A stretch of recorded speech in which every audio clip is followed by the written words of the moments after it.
Vítajte po dlhšej dobe pri správach. Sú to správy pre tých, ktorí nečakajú, čo im podhodia naše televízie. Dozviete sa, čo nám priniesli uplynulé dni doma aj v zahraničí. V utorok sa začal parlament, poslanci opäť zasadli do lavíc a tak sa nekonečné hádky môžu opäť začať. Zo Slovenska nám však utekajú nielen mozgy, ale už aj Sulík a Čaputová. Jeden do Austrálie, druhá domov do Spojených štátov. Mohli by sme si to vysvetliť viacerými spôsobmi. Buď, že sa už nabalili a splnili svoje poslanie, alebo že nám chcú urobiť radosť, alebo že by prví pasažieri opúšťali Titanic. Európska únia nám chce zmraziť eurofondy. Nepáči sa jej, že sme zrušili špeciálnu prokuratúru. Ako súvisia eurofondy so špeciálnou prokuratúrou? Logicky nijak, ale je to odkaz pre eurofanatikov, ktorí neveria, že únia nás chce riadiť. Ako vidíme, chce. Minister zahraničia Juraj Blanár sa však ohradil, že to len Bloomberg šíri hoaxy a nič z toho nie je pravda. Zvláštne, lebo už o tom čvirikajú aj vrabce v Budapešti. Premiér Robert Fico vyhlásil, že niektoré sviatky by nemuseli byť zároveň aj dňami voľna. Ale prečo? Práve naopak. Čo keby sme vyhlásili aj mesiac LGBT Prideov za sviatok a mali by sme tak 30 dní voľno? Diverzita a rozmanitosť predsa nesmú chýbať. Slovensko sa v posledných dňoch má takzvané bombovo. Nahlášky bomb presiahli únosné hranice.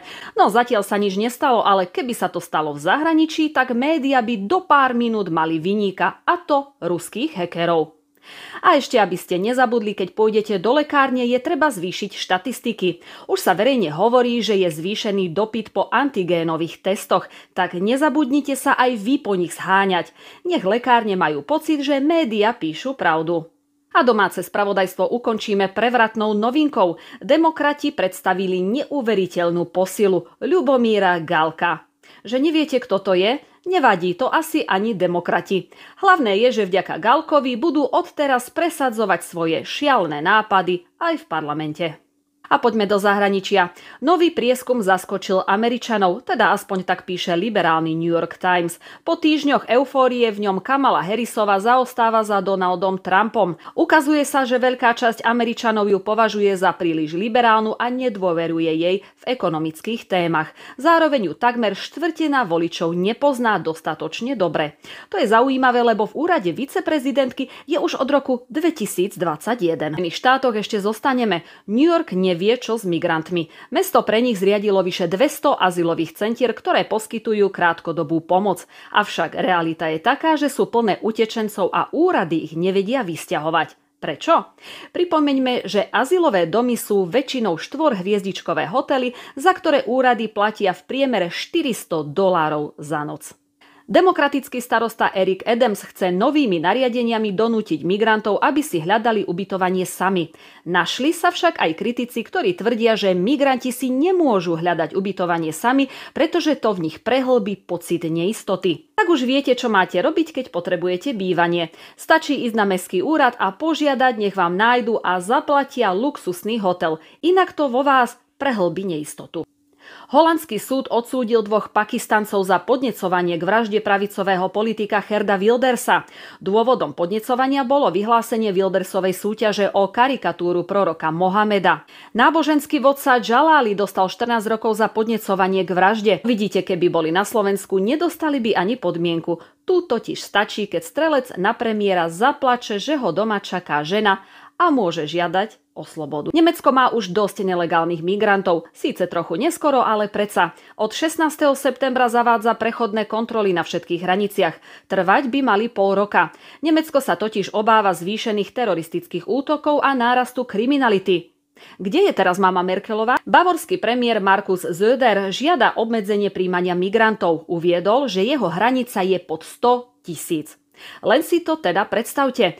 Najmenej 100 000 migrantov ročne na Slovensku. Preboha, kde ich Bavorsko skladuje? V budove írskeho parlamentu v Dubline vznikol prístrešok pre bicykle v hodnote 336 000 eur. Ministra dopravy cena šokovala, pretože prístrešok je iba pre 36 bicyklov. Navyše na ne prší. Tak vidíte, nie len my mrháme peniazmi, ale aj v Írsku sa podarí takýto úlet. Kto vie, či tiež mali očkovaciu lotériu. Na záver tohto bloku by som rada dala inšpiráciu ministrovi obrany Robertovi Kaliňákovi, ktorý sa hrdil ohňostrojom na oslavách SNP. Tu je inšpirácia z Číny pre budúcoročné oslavy. A teraz sú na rade výročia. 9. septembra sme si pripomenuli narodenie významného ruského spisovateľa Leva Nikolajeviča Tolstoja. Preslávil sa mnohými dielami, medzi najvýznamnejšie patria jeho neskoršie realistické romány Anna Kareninová a Vzkriesenie. Tolstoj písal aj krátke eseje, napríklad v diele Spamätajte sa, vyzýva čitateľov k zamysleniu nad hodnotami a morálnymi zásadami. Povedala by som, že túto knihu by mali povinne rozdávať pri vchode do Národnej rady. 10. septembra v roku 2008 bol v Európskom laboratóriu pre časticovú fyziku oficiálne spustený Veľký hadrónový urýchľovač. Že neviete, čo to je? Veľký hadrónový urýchľovač je urýchľovač častíc nachádzajúci sa v CERNe. Je projektovaný na urýchľovanie dvoch protibežných zväzkov jadier olova s následnou zrážkou pri ťažiskovej energii. A teraz v bežnej reči. Je to, ako keby sa rozbehol Andrej Danko proti Michalovi Šimečkovi. Výsledok bude vždy rovnaký. Zrážka je istá, ale kto by držal ťažiskovú energiu, je jasné. Môžeme teda povedať, že hadrónový urýchľovač je ako Andrej Danko.